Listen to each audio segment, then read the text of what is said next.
I want you to step into the ports of late 19th century South America with me for a second. Just, really visualize Oh, this. that's a brilliant place to start. Right, like you're standing on the docks of Buenos Aires or maybe Callao in Peru.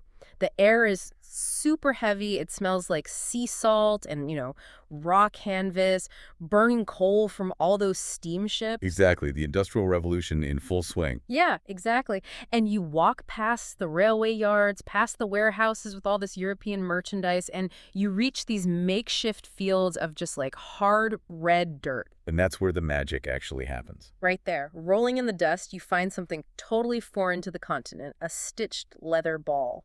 And the moment that ball gets kicked, we're not talking about a leisure activity anymore. No, definitely not. We are talking about the birth of what the material we're diving into today calls literally the religion of the people. Which is, what's so fascinating here is just the sheer velocity of that cultural hijacking. Yeah, hijacking is a great word for it. It really is. I mean, Yeah. you have this activity that was rigidly codified thousands of miles away, right? Mm. It was designed for the damp, very orderly, highly structured environment of Victorian England. Very polite, very organized. Exactly. And yet it crosses an ocean, lands on those dirt fields you mentioned, and almost instantaneously it becomes the most profound, accurate mirror for Latin American identity. It's just the ultimate case of a region taking something foreign and completely rewriting its DNA. It really is. So we're doing a custom-tailored deep dive today specifically for you listening, and our focus is this fantastic text called La Épica del Balón, Historia del Fútbol Latinoamericano. A phenomenal source. It's incredible. But I want to set the stakes right now, okay? This is not like some dry recounting of statistics. Why not? We're not here to debate multi-million-dollar transfer fees or, argue about the offside rule. We're here to answer one massive question, which is why? Why this specific sport? Right. Exactly. Why did this sport become the singular, undeniable language that unites an entire continent? And, we're having this conversation at the perfect historical inflection point. We really are. Just for context for you listening, today is July 20, 2026. Just a day after the madness. Literally yesterday. The absolutely massive 2026 World Cup final just wrapped up yesterday at MetLife Stadium. Still recovering from that, honestly. No, same. But the text we're unpacking today was published just over a month ago on June 11th, 2026. Right, which was the exact day that this whole continent-spanning mega tournament kicked off. Right, exactly. So what we're doing today is we're taking a 150-year look in the rearview mirror. We're retracing the historical roadmap that, perfectly explains the absolute cultural explosion we've all just witnessed over this last month. And to understand that explosion, we really have to start with a bit of a chronological paradox. Ooh, I love a paradox. Right. So if you look at the official history books, the English Football Association codified the rules of the game in 1863. Right, 1863. That's when they set the pitch dimensions, player numbers, all that stuff. Exactly. Yeah. But the text reveals a detail that completely upends our geographical assumptions about all of this. If I asked you to guess where the oldest football club in the Americas is located, where would your mind go? Logically, you look at the powerhouses, right? I'd assume Buenos Aires, Argentina, or maybe somewhere in Rio de Janeiro. Most people would, but it's actually in Lima, Peru. Wait, really? Lima? Yeah, the Lima Cricket and Football Club was founded in 1859. Wait, hold on. 1859. You just said the English didn't finish writing the official rule book until 1863. Precisely. This club in Peru was established 4 years before the definitive rules even existed. That is wild. It was founded just 2 years after Sheffield FC in England, which is, widely recognized as the very first club in the world. That is just staggering to think about. You basically have these British expats like railway engineers, sailors, merchants setting up a cricket club on the Pacific coast of South America, and they start kicking a ball around before the Home Office in London even finalized the patch notes for the game. The patch notes, exactly. And once that spark is lit, it just detonates across the coastal cities. It's like wildfire. It really is. You have Club Mercedes popping up in Argentina in 1875, Albion FC in Uruguay in 1891, Wow. Santiago Wanderers in Chile in 1892, Oro Royal in Bolivia in 1896, and São Paulo Athletic Club in Brazil in 1888. But we kind of have to look closely at who was actually playing in those early years, don't we? We do, because initially this was a highly exclusive, walled-off pastime. Right. It belonged almost entirely to the European immigrants and the British elite. They played in these private clubs with pristine grass, largely isolated from the local population. But a game with mechanics this fundamentally simple, I mean, it can't be contained behind a fence. Definitely not. I actually have an analogy for this, and I want you to tell me if it holds up. Okay, let's hear it. So I look at rugby and cricket, which the British also brought over, and I see proprietary software. Like, you need a highly specific gear, you need a perfectly manicured pitch, you need a complex officiating. But football was open source software. Oh, I like that. Right. To run the program, you didn't need anything but a flat patch of dirt and something, literally anything, resembling a sphere, rags tied together, a pig's bladder, or whatever you had on hand. That analogy is remarkably accurate, actually. Because of that open source nature, it possessed zero barrier to entry. Zero.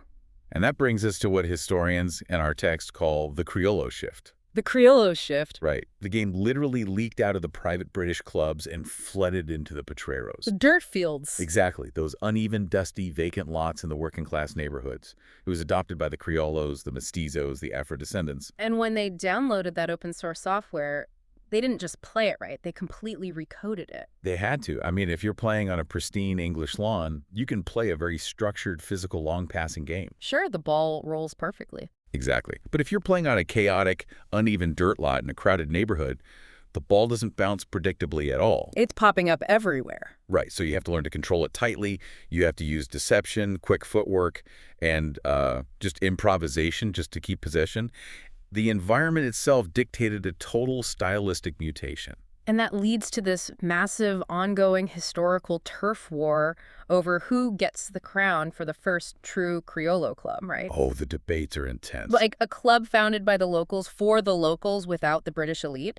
You have Gimnasia y Esgrima in Argentina claiming 1887. Yep. Santiago Wanderers in Chile pointing to 1892. Club Nacional in Uruguay fiercely defending 1899. They just wear that Criollo origin like a badge of absolute honor. They really do. But I want to push on something here. Why did adopting a sport matter so much to their identity? I mean, they were just forming their nations. Surely they had bigger political issues to worry about than a ball game. You really have to view this through the lens of late 19th century Latin American sociology. Okay, unpack that. Well, these were deeply stratified societies.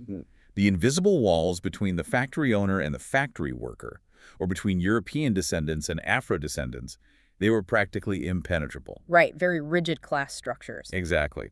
The text quotes the prominent researcher Eduardo Archetti, who articulates this perfectly. He says football became, quote, a way of being and seeing oneself in the world.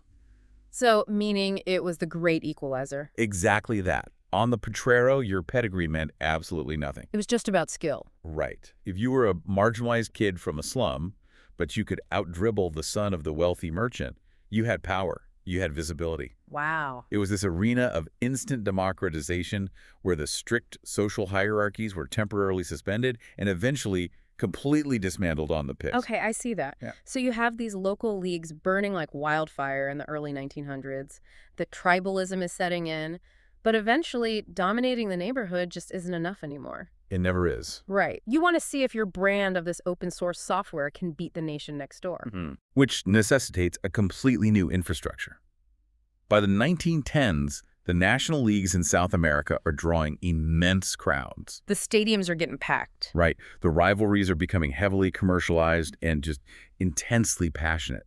So an Uruguayan visionary named Hector Rivadavia Gomez, who had been the president of the Uruguayan Football Association, he realizes they need a formal continental confederation. He wants a unified tournament. Exactly. And the timing for his vision couldn't have been more politically convenient because in 1916, Argentina is throwing this massive celebration for the centennial of its independence. The huge event. Huge. And they decide to host the first South American Championship in Buenos Aires. But I find the political maneuvering behind this tournament absolutely fascinating. It wasn't just about sports. No, not at all. You had Argentine diplomats, specifically Chancellor José Luis Moratora, looking at this football tournament and seeing a geopolitical weapon. It was an extraordinary application of soft power. Soft power, exactly. Yeah. To provide the necessary context for you, a year prior, in 1915, Argentina, Brazil, and Chile had signed the ABC Pact. Right, the non-aggression treaty. Yes. This is a critical non-aggression and consultation treaty. Yeah. South America at the time was navigating naval arms races and really tense border disputes. The pact was designed to project stability and prevent a catastrophic regional conflict. But treaties are just, pieces of paper signed by men in suits in quiet rooms. Exactly. The public doesn't feel a treaty. So Murator looks at the surging fanaticism for football and realizes, hey, if I can get the populations of these countries to peacefully compete in a stadium, I can legitimize this peace pact in the minds of the masses. That was the genius of it. You channel the inherent nationalistic aggression into a highly regulated 90-minute proxy war. A 90-minute proxy war, I love that phrasing. So between July 2 and July 17, 1916, Argentina, Brazil, Chile, and Uruguay face off in Buenos Aires. And Uruguay ends up taking the inaugural crown. They beat Chile 4-0, they edge out Brazil 2-1, and grind out a 0-0 draw against the hosts, Argentina. But honestly, the results on the grass feel secondary to what happened in the administrative offices. Oh, absolutely. Because on July 9th, 1916, right in the middle of this centennial tournament, the delegates from those four nations convene and officially found CONMEBOL, the South American Football Confederation. Wow. And Hector Rivadavia Gomez is elected its first president. That impromptu tournament in 1916 officially evolved into the Copa America. Which is incredible. And for you listening, that makes it the oldest continental national team tournament in the history of the world. But I want to look at the competitive balance of those early decades because it wasn't really balanced at all. Not even slightly. Right. If you look at the 1910s and 1920s, it is an absolute monopoly by the Rio de la Plata region. Greatly. Uruguay wins in 1916 and 1917. Argentina wins in 1921. Uruguay wins again. Brazil and Chile are participating, but they are clearly like a step behind. Why was that specific geographic pocket, Buenos Aires and Montevideo, so dominant so quickly?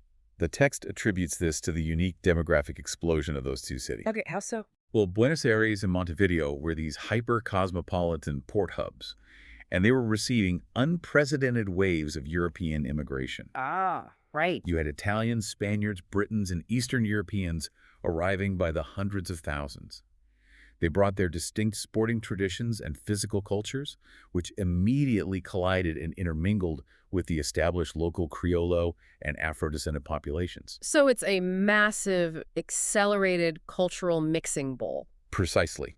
It created a highly concentrated footballing laboratory. The sport saturated every single social stratum in the Rio de la Plata much faster than it did in the vast, more dispersed interiors of Brazil or, the geographically isolated cities of the Andes. That makes total sense. The tactical evolution was simply moving at a faster frame rate there. And naturally, when you build a machine that dominant, you eventually want to test it against the people who invented the game. You want to take it global. But the World Cup doesn't exist yet. The pinnacle of international sports is the Olympic Games. So Uruguay decides to pack up their squad, cross the Atlantic Ocean by steamship, and introduce themselves to Europe at the 1924 Paris Olympics.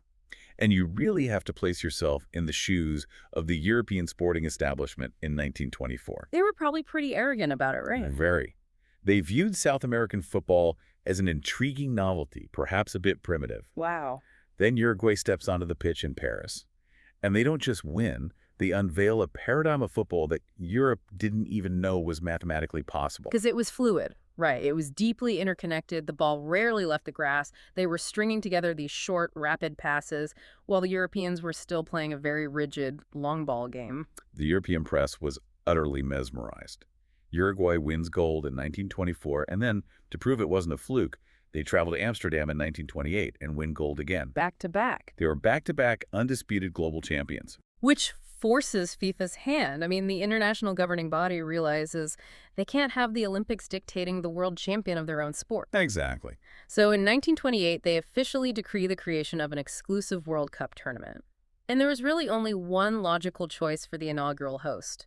They hand the keys to Uruguay for the 1930 tournament, which, brilliantly coincides with the centennial celebration of Uruguay's first constitution. Though it is vital to acknowledge the severe logistical friction of staging a global tournament in 1930. Oh, right. No airplanes. Right. We're used to modern aviation where teams fly anywhere in 12 hours.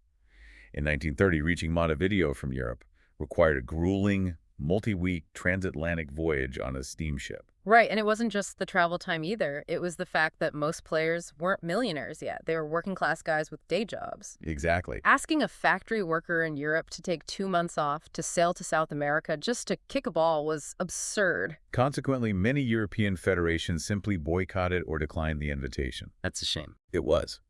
Only 13 teams participated in that first World Cup, and a mere 4 teams from Europe, France, Yugoslavia, Romania, and Belgium agreed to make the voyage. So it becomes this heavily America-skewed showdown. Because of the small field, they skip the quarterfinals entirely, the group winners go straight at the semis, and the script for the final is almost too perfect. It really is like a movie. July 30th, 1930, the brand new monumental Estadio Centenario in Montevideo. And the matchup is the ultimate rivalry, Uruguay versus Argentina. The Rio de la Plata Derby. Exactly, elevated to the highest possible stakes. The psychological pressure in that stadium is hard to overstate. The text describes a match of wild momentum swings. Argentina storms into halftime with a 2-1 lead. Oh man, the panic. The quiet anxiety among the Uruguayan home crowd must have been paralyzing. But Uruguay engineers a historic second-half rally. Pedro Silla equalizes. Victoriano Santos Uriarte gives them the lead. And then, a man named Hector Castro scores the 4th goal to seal a 4-2 victory, allowing the Uruguayan captain, Jose Nazazi, to become the first human being to ever lift the World Cup. okay, I want to stop and unpack Hector Castro for a minute because this is one of those historical details that makes you realize how entirely different the era was. Oh, it's an incredible detail. Hector Castro scores the final goal in the first World Cup, and he does it with one arm. Yes, he is a legendary figure, famously nicknamed El Divino Manco, the divine one-armed man. Which is just an epic nickname. It is. When he was 13 years old, he accidentally amputated his right forearm with a carpenter's electric saw. Just think about the sheer kinetic reality of that. Football is a game of feet, yes, but your arms dictate your balance, your leverage, your ability to shield the ball from a 200-pound defender. Well, He loses half his arm to a chainsaw as a kid, and instead of giving up, he recalibrates his entire center of gravity and becomes a lethal world-class striker. That right there, that refusal to be marginalized by circumstance, is the raw ethos of early South American football. it is the absolute embodiment of grit. But as the text moves us forward along the timeline, we transition from the euphoria of 1930 into what is universally regarded as the most profound collective psychological trauma in the history of sports. Right, because the world goes dark for a decade due to World War II. Yeah. The tournaments in 1942 and 1946 are canceled. Yeah. So when the World Cup finally returns in 1950, the hosting rights are awarded to Brazil. And Brazil isn't just looking to host a polite tournament. They view this as their coronation. Oh, they were absolutely certain they would win. The government and the public genuinely believe it is their manifest destiny to win. To comprehend the scale of Brazilian hubris in 1950, you just have to look at the concrete they poured. Oh, the Maracana. Yes. They constructed the Maracana Stadium in Rio de Janeiro. It wasn't designed to be a mere sporting venue. It was engineered to be a colossal monument to their inevitable triumph. It was built to hold nearly 200,000 spectators. Which is mind-blowing. And the format of this tournament was bizarre by today's standards, too. There was no knockout bracket, no traditional final. It was a final round-robin group stage. Right. But the math worked out so that the very last game of the tournament between Brazil and Uruguay would act as a de facto final. And Brazil had a massive advantage. They only needed a draw to claim the trophy. Uruguay absolutely had to win. So we arrive at July 16, 1950. The text notes that the official attendance figures are still debated, but it is widely accepted that somewhere between 173,000 and 200,000 people are packed into the Maracana. That is just... It remains the largest recorded attendance for a single football match in human history. I've been in a stadium with 80,000 people, and the noise is, like, physically vibrating in your chest. I literally cannot conceptualize 200,000 people. It must have been deafening. It must have sounded like a jet engine on the pitch. And early in the second half, the inevitable happens. Brazil scores. A player named Friaça finds the back of the net. And the stadium erupts into absolute delirium. The Brazilian journalists on the sidelines are literally pre-writing their articles, crowning Brazil the champions. The carnival had officially begun. But this is where the Uruguayan captain, Obdulio Varela, executes a masterclass in psychological warfare. This is my favorite part of the story. The text highlights this moment beautifully. When the goal is scored, Varela doesn't rush to restart play. He calmly walks into his own net, picks up the ball, tucks it tightly under his arm, and begins walking excruciatingly slowly toward the referee. He's arguing for an offside call, right? He was, but he knew perfectly well the goal was legitimate. He wasn't trying to overturn the call at all. Right. He was intentionally bleeding the momentum. He was forcing 200,000 screaming fans to wait. He held the ball for nearly a full minute, arguing through a translator, letting the fiery adrenaline of the stadium slowly fizzle out into confused murmurs. That is so cold. And as he finally walks back to the center circle, he turns to his teammates and delivers one of those famous lines in South American history. He says, "Muchachos, los de afuera son de palo." The outsiders are made of wood. I love that so much. He's looking at his terrified teammates and basically saying, those 200,000 people up there making all that noise, they can't cross the white line, they can't touch the ball, they are carved out of wood. It's just us against 11 guys on the grass. It broke the hypnotic spell of Americana entirely. It grounded the Uruguayan players. Shortly after, Juan Alberto Schiaffino scores the equalizer for Uruguay in the 66th minute. But even with a 1-1 tie, Brazil still wins the World Cup. The crowd is nervous, but they are still on track. Until minute 79. Right, minute 79. The Uruguayan winger, Alcides Gigia, accelerates down the right flank. He breaches the Brazilian defense. He approaches the goal at an incredibly tight, disadvantageous angle. Yep. The Brazilian goalkeeper, Moacir Barbosa, naturally anticipates that Gigia will cross the ball to the center of the penalty area. So Barbosa takes a fatal half step away from his near post to intercept the expected cross. And Gigia doesn't cross it. He sees that half step. He fires a low, hard shot directly into that tiny gap at the near post. The ball hits the net. Uruguay 2, Brazil 1. It's unbelievable. And the reaction to this goal, I mean, I'm getting chills just thinking about the description in the text. The Maracana didn't just get quiet. It fell completely disturbingly silent. The text actually describes it as a localized vacuum of sound. Imagine 200,000 humans simultaneously experiencing a heart-stopping shock, unable to even draw breath to speak. Terrifying, really. The sheer acoustic weight of that silence. Uruguay holds on to win their second World Cup. But the aftermath for Brazil is catastrophic. It is known forever as the Maracanazo. It wasn't viewed as a sporting loss. It was processed as a devastating national tragedy. The psychological scarring was generational. The goalkeeper, Barbosa, became a national pariah for the rest of his life. Which is so unfair. It really is. And years later, Alcides Gigia perfectly encapsulated the godlike magnitude of his goal with a quote that the text prominently features. He said, "Only 3 people silenced the Maracana. The Pope, Frank Sinatra, and me." It is the ultimate flex. But I want to ask you about the fallout, because a trauma that deep could easily break a nation's sporting culture forever. It could have, yes. Instead, Brazil uses that silence as a catalyst for a total reinvention. Right. They completely strip down their identity and rebuild it into something so joyous, so undeniably brilliant, that it shifts the axis of the sporting world. And it exorcised the ghost of 1950. And they do it by birthing the golden age of Jogo Bonito, the beautiful game. Jogo Bonito. This era officially ignites at the 1958 World Cup in Sweden. Brazil brings a ferociously talented squad, but the entire globe becomes fixated on a 17-year-old kid named Edson Arantes do Nascimento. Pelé. To have a 17-year-old start in a World Cup final is a statistical anomaly. It's crazy. The psychological pressure should crush an adolescent. Instead, in the final against the host nation Sweden, Pelé executes a sequence that seems to violate the laws of physics. I've watched the grainy footage of this goal 100 times, and it still doesn't compute. It's mesmerizing. He receives a hard pass inside the penalty area. He cushions it perfectly with his chest. A massive Swedish defender rushes him. Before the ball even touches the ground, Pelé uses his thigh to lob the ball completely over the defender's head, runs around the bewildered man, and smashes the ball out of the air on a volley directly into the bottom corner of the net. It was a level of spatial awareness, audacity, and technical perfection that the European audiences had literally never witnessed. Not even close. It felt like a transmission from the future. Brazil wins the final 5-2, lifting their first World Cup, and they introduce the philosophy of Jogo Bonito to the planet. The text describes it as music in the feet. Let's run with that music analogy for a second. If the European style of the 1950s, rigid formations, strict discipline, long passes, was classical music, where everyone reads the sheet music and stays in their section, then what Brazil invented was jazz. Oh, perfect. Yeah. It was built on pure, real-time improvisation. It broke all the conventional rules of structure. And because it was being created in the moment, it was absolutely impossible for defenders to predict or dismantle.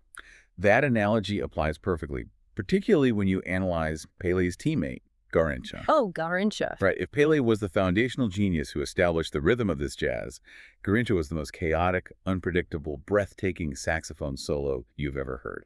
We have to talk about Garrincha's physiology, because if you read his medical chart, it sounds like a cruel joke. He shouldn't have been able to walk comfortably, let alone be a professional athlete. Manuel Francisco dos Santos, born into extreme poverty in Rio de Janeiro, was a profound medical anomaly. He was born with a deformed spine, and his legs were entirely asymmetrical. His left leg curved drastically outward, while his right leg, which was several centimeters shorter, curved sharply inward. Wait, what? Yes, he is literally bow leg on one side and knock-kneed on the other. Wait, mechanically, how does a severely deformed spine and asymmetrical legs translate into becoming an elite winger? Doctors literally told him he would never play sports. Because his biomechanics were so wildly unorthodox, his center of gravity was alien to any defender trying to mark him. I see. When a neurotypical, structurally standard player fakes to the left, a defender can read the predictable rotation of their hips and shoulders. Right, you can read the body language. Exactly. When Garrincha faked left, his body did something entirely different. He could accelerate and change direction at angles that a normal skeletal structure simply wouldn't permit. His disability became his ultimate tactical superpower. He was a ghost on the pitch. You couldn't tackle what you couldn't read. He was vital in that 1958 victory, but his absolute masterpiece was the 1962 World Cup in Chile. Pelé suffers a severe muscle tear early in the tournament. The world assumes Brazil's jazz band is finished without their lead singer. And Garrincha simply puts the entire nation on his crooked back. He becomes a one-man attacking force. Just unstoppable. He scores twice in the quarterfinals against England, twice in the semifinals against the host Chile, and orchestrates the victory in the final against Czechoslovakia. He wins the Golden Ball as the best player of the tournament and secures Brazil's second consecutive World Cup. But this entire era of improvisation, this beautiful jazz, it eventually culminates and crystallizes into what many historians in our text argue is the single greatest team ever assembled. I'm talking about Brazil in 1970 in Mexico. Manager Mario Zagallo achieved the impossible task of fitting 5 natural number 10s, 5 creative playmakers into the same starting lineup without the system collapsing. Pelé, Jairzinho, Rivellino, Tostão, Gerson. They were a symphony of attacking perfection. They didn't just win the 1970 World Cup, they won all 6 of their matches in a style that felt almost insulting in its beauty. The final against Italy is a 4-1 demolition.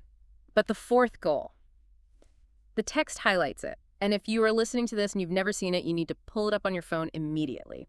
It's the Carlos Alberto goal. It's not just a goal. It's a thesis statement for Jogo Bonito. It is a sweeping, team-wide sequence. It begins deep in Brazil's own half with a series of rhythmic, hypnotic passes that slowly draw the notoriously stubborn Italian defense out of their rigid formation. They just pull them apart. Exactly. It culminates at the top of the Italian penalty box. Pelé receives the ball, pauses for a fraction of a second, and without even looking, rolls a perfectly weighted pass into the empty space on the right flank. And sprinting into that empty space from his defensive position is the captain, Carlos Alberto, who just unleashes a thunderbolt into the far corner. It's breathtaking. It's the most perfectly executed team goal in history. With that 1970 victory, Brazil becomes the first nation to win 3 World Cups, which meant they were awarded the original Jules Rimet trophy permanently. And Pelé achieves a milestone that remains untouched. He is the only player in history to win 3 World Cups on the pitch. So we've spent a lot of time establishing how football became this beautiful democratic space, a canvas for joy, identity, and resistance. Right. But the text forces us to pivot here. It introduces a very dark mirror. Because when an institution commands the fiery, unconditional devotion of millions of citizens, the people in power are not going to ignore it. No, they're going to use it. They are going to attempt to harness it. And before we dive into this section, I want to be incredibly clear to you listening. We are maintaining strict neutrality here. Yes, absolutely essential to note. We are not making political judgments. We are solely unpacking the historical analysis as it is explicitly laid out in the source text we are analyzing. The text details how the sport became deeply entangled with the brutal political realities of Latin America in the 1970s and 1980s. The central argument in this section is that authoritarian regimes in countries like Argentina, Uruguay, Chile, Brazil, and Paraguay quickly deduced that football was the ultimate tool for mass pacification and domestic propaganda. Bread and circuses, basically. Exactly. If the regime could align itself with the success of the national team, they could project a facade of national unity and stability to both their citizens and the international community. And the most heavily documented case study the text provides is the 1978 World Cup, which was hosted by Argentina. Right. At the time, Argentina was governed by a military dictatorship led by General Jorge Rafael Videla, who had seized power in a coup 2 years prior. The text describes a chilling dichotomy here. The contrast is horrifying. The text points out that while millions of fans were packing into the monumental stadiums in Buenos Aires, wrapped in blue and white, screaming in euphoria for the national team, mere kilometers away, political dissidents were being unlawfully detained and tortured in clandestine centers like the ESMA. I struggle to reconcile this. If football is this open-source, democratic game of the people, how does a military junta co-opt it so easily? How do the people cheering in the stands deal with that cognitive dissonance? The text utilizes a concept from the Brazilian anthropologist Roberto da Mata to explain this. Okay, what does he say? Da Mata argued that football is the space where the nation looks at itself in the mirror. And a mirror reflects everything, the beauty and the ugliness. The regime used the tournament as a shield against international human rights boycotts, attempting to show the world a happy, functioning nation. The text also zeroes in on a highly controversial match from that 1978 tournament. In the second group stage, Argentina was in a dire position. To advance to the final over Brazil, they didn't just need to win against Peru, they needed to win by a margin of at least 4 goals. And Argentina ended up defeating Peru 6-0. Right. And the text explicitly states that, quote, it never became completely clear if that result was manipulated. It highlights the lingering, heavy suspicions that the military government exerted severe political or financial pressure to ensure that outcome. Right, very controversial. Argentina goes on to beat the Netherlands in the final, winning their first World Cup. But the text frames that victory as a profoundly complicated, almost tainted emotional moment for the Argentine public, a moment of genuine sporting joy hijacked by a brutal regime. We see a similarly dark spatial exploitation described in Chile. Yeah, the Estadio Nacional. Following the 1973 coup by Augusto Pinochet, the famous Estadio Nacional in Santiago, which is essentially a cathedral of Chilean football, was requisitioned. The text notes it was converted into a concentration camp and torture facility for thousands of political prisoners. And the harrowing part is that just months later, the military cleared it out, hosed it down, and it returned to being a venue for football matches. The ball just kept rolling on the exact same grass where atrocities had just occurred. It is the ultimate paradox of the sport. It can be a cynical tool for authoritarian whitewashing. But simultaneously, the text argues, it remained one of the only true meritocracies left in those societies. Right, because talent doesn't care about politics. Exactly. The stadium was the one physical location where a kid from the poorest slum could humiliate the elite. But if we are talking about who gets to participate in that meritocracy, we have to address a massive blind spot. The text outlines a staggering historical exclusion of women from this quote-unquote democratic sport. It wasn't just a cultural exclusion. In many cases, it was legally enforced. Yeah, that blew my mind. The text points out that in Brazil, a federal law was passed in 1941 that literally made it illegal for women to play football. The justification was rooted in oppressive medical sexism, claiming the sport was incompatible with female biology. That ban lasted until 1979. Think about the logistics of that for a second. In a country that breathes football, where every vacant lot has a game going, half the population is legally barred from participating for almost 40 years. It's tragic. If women wanted to play, they had to do it in secret, risking police harassment. And in Argentina, the text notes that women did not have a recognized professional league until 2019. 2019. Yet, despite nearly a century of systemic suppression, lack of funding, and social stigma, the region still produced absolute icons of the game. Oh, definitely. The text specifically highlights Marta Vieira da Silva from Brazil. She emerged from that exact history of exclusion to win the FIFA World Player of the Year award a record 6 times. The talent and the passion simply cannot be legislated out of existence. This idea of individual brilliance violently overcoming massive systemic obstacles perfectly transitions us into the ultimate cult of the individual. If we want to talk about one human being placing the entire emotional, historical, and geopolitical baggage of a nation on his shoulders, we have to talk about Mexico in 1986. Yes. We have to talk about Diego Armando Maradona. The statistics the text provides for Maradona in the 1986 World Cup look like typographical errors. They really do. According to Opta data, he registered the most assists, he created the most scoring chances, and he completed an unbelievable 53 successful dribbles during the tournament. To contextualize that for you listening, 53 successful dribbles is an absolute unbroken record for a single player in a single World Cup since they began tracking the data. No one has touched it in 40 years. He was mathematically untouchable. He was, but his entire mythos, his elevation from great player to literal deity, is crystallized in a single 90-minute match, the quarterfinal against England. Once again, context is paramount here.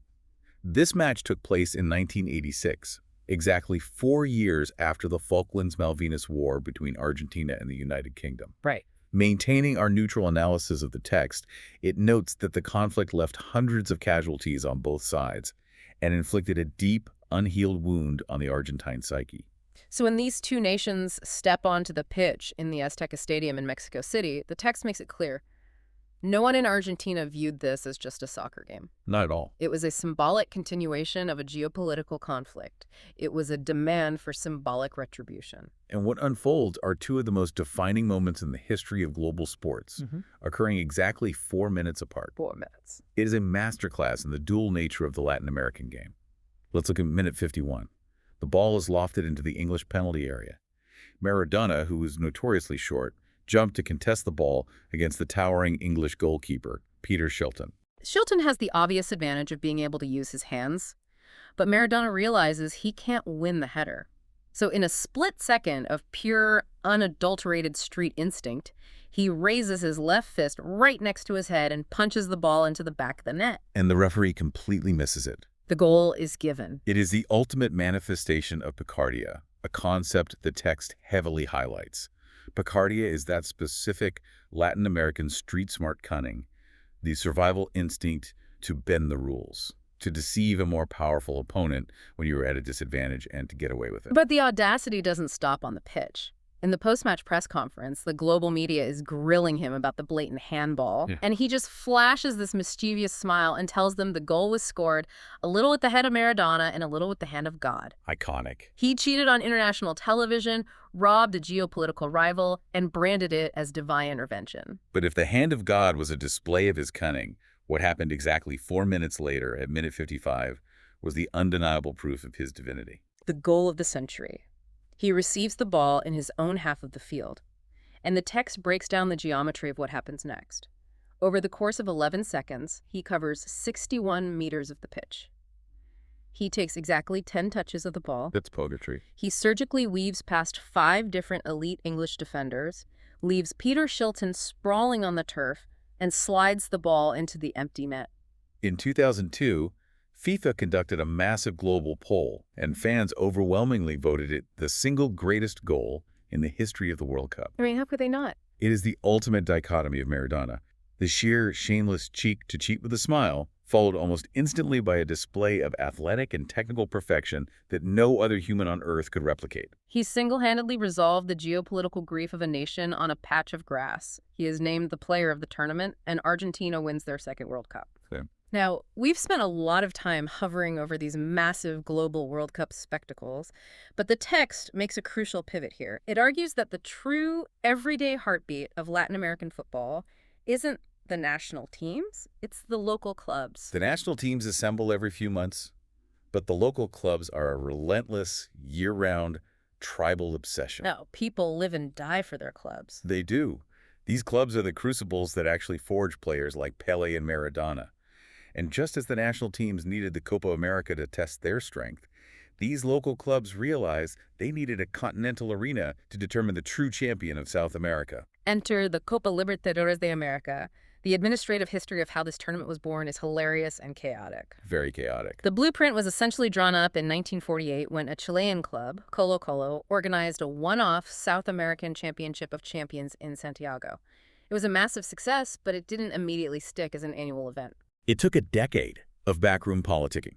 Finally, in 1959, the leadership of the Uruguayan giant, Peñarol, pushes aggressively to make it a permanent annual continental tournament. On August 2, 1959, the South American Confederation holds a vote to officially create the competition. The motion passes 8-1. And the source points out an incredible piece of historical irony here. Do you know who cast the single dissenting vote against creating the tournament? Uruguay. Uruguay. Right. The exact federation of the club, Peñarol, that was championing the idea. It highlights the intense internal political friction of the era. Oh. Nevertheless, the tournament is ratified. But I want to focus on the naming convention because they didn't just call it the South American Champions League. They named it the Copa Libertadores de América, the Cup of the Liberators of America. It's such a heavy, deliberate choice. It is deeply poetic. They explicitly named the ultimate sporting prize after the historical military heroes who fought the bloody wars of independence against European colonial powers, figures like José de San Martín, Simón Bolívar, Bernardo Higgins, and José Gervasio Artigas. By doing this, they conceptually linked every single football match to the historical defense of local honor and sovereignty. You aren't just playing for a trophy. You are defending the homeland. So the first match kicks off on April 19, 1960 at the Centenario in Montevideo. Peñarol absolutely demolishes Jorge Wilstermann of Bolivia 7-1, with a player named Carlos Borges scoring the first goal in tournament history. And Peñarol ultimately wins that inaugural title. Since that day, the Libertadores has been the absolute obsession of the continent. It is notoriously grueling. The travel logistics are a nightmare, ranging from the freezing altitudes of the Andes to the sweltering humidity of the Amazon basin. The elements alone are brutal. And the crowds are fiercely hostile. The text notes that Argentina's Independiente holds the historical record with 7 titles, followed closely by Peñarol with 5, but the narrative is dominated by giants like Boca Juniors, River Plate, Flamengo, and Santos. And the players who survive that crucible, who prove they can handle the pressure of the Libertadores, are the ones who are inevitably exported across the ocean to dominate the European leagues. Yep, they get bought up. Which brings us perfectly into the 21st century and the massive, almost suffocating psychological burdens placed on the modern heroes of the region. The modern era is defined by these intense redemption arcs. The text begins this era by examining the year 2002. Brazil wins their 5th World Cup, hosted in South Korea and Japan. Driven by the 3 Rs. The 3 Rs, right. Ronaldo, Ronaldinho, and Rivaldo. But the specific story of Ronaldo, known globally as O Fenomeno, is one of the most brutal and ultimately triumphant narratives in modern sports. To really grasp the weight of 2002, you have to rewind to France 1998. Ronaldo was in his early 20s, and he is undeniably the best player on the planet. He is unplayable. He was a machine. He drags Brazil to the final against the host nation, France. Yeah. But the night before the final, something terrifying happens in the team hotel. All right. He suffers a severe, inexplicable convulsive fit. His roommates thought he was dying. He is rushed to the hospital, undergoes a battery of neurological tests, and is initially removed from the starting lineup. And then the confusion. In a shroud of confusion, he is reinstated just minutes before kickoff. But he is a ghost on the pitch. He looks physically drained and disoriented. Brazil loses the final 3-0 to France. And that mystery illness kicks off 4 years of absolute hell for him. He suffers catastrophic knee injuries. His tendon literally snaps. He undergoes multiple reconstructive surgeries. The global press completely writes him off. They say his body is broken and his career is over. Yet he arrives at the 2002 World Cup and authors the ultimate sporting comeback. He doesn't just play, he completely dominates the tournament. He scores 8 goals, claiming the Golden Boot, including 2 decisive goals in the final against Germany.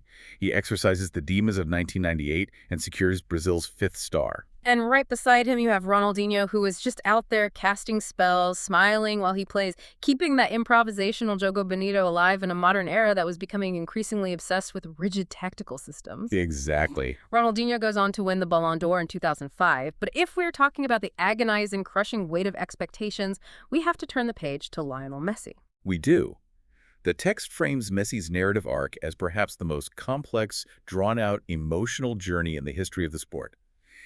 His story is intrinsically tied to the modern economics of football. Right, because unlike Pelé or Maradona, who played their formative years in South America, Messi has to leave his home in Rosario, Argentina, when he is just 13 years old. So young. He has a growth hormone deficiency, and his local clubs in Argentina simply cannot afford the expensive medical treatments. So he crosses the Atlantic, joins the Barcelona Academy in Spain, gets the treatment, and evolves into arguably the greatest club player to ever live. He wins every conceivable trophy in Europe. But as the text points out, in South America, football is about blood, soil, and shared suffering. Because Messi didn't suffer in the local Argentine leagues, because he didn't play in the muddy Potreros as a professional, he faced vicious criticism back home. They were brutal to him. They labeled him too European. They accused him of not feeling the weight of the Argentine jersey, of lacking that raw picardia that Maradona had. It's a devastating paradox. The better he played in Europe, the heavier the expectations became when he put on the national team shirt. And the heartbreak was just unrelenting. He leads Argentina to 4 separate Copa America finals, and they lose all 4. It was crushing. He leads them to the 2014 World Cup final against Germany and Brazil, and they lose in extra time. He is living in the suffocating shadow of Maradona's 1986 ghost, and it looks like it's going to break him. He even briefly retired from the national team out of sheer emotional exhaustion. I remember that. But the psychological dam finally breaks in 2021. Argentina wins the Copa America, defeating Brazil 1-0 in the final, and the location of that victory is profoundly symbolic. It happens in the Maracana, the exact site of the 1950 trauma. He finally secures a major international trophy, and that release of pressure sets the absolute perfect stage for Qatar 2022. The source text analyzes the 2022 final between Argentina and France on December 18th at the Lusail Stadium. It accurately categorizes it as the most dramatic, emotionally exhausting final in modern football history. I mean, if you pitched this match to a Hollywood studio, they would reject the script because it's too unrealistic. It was pure fiction playing out in real life. Argentina's playing beautifully. They are up 2-0 with barely 10 minutes left in regulation. The entire world is preparing the coronation articles for Messi. And then the French superstar, Kylian Mbappe, decides to break the simulation. Mbappe scores a penalty in the 80th minute. And then, a mere 97 seconds later, he scores a spectacular volley to tie the game. 97 seconds to erase 80 minutes of Argentine dominance. The psychological whiplash is sickening. They drag themselves into extra time. In the 108th minute, Messi scrambles a gritty, chaotic goal over the line. 3-2, the fairy tale is back on. But then Mbappe wins another penalty and scores it. 3-3. He secures a hat-trick in a World Cup final.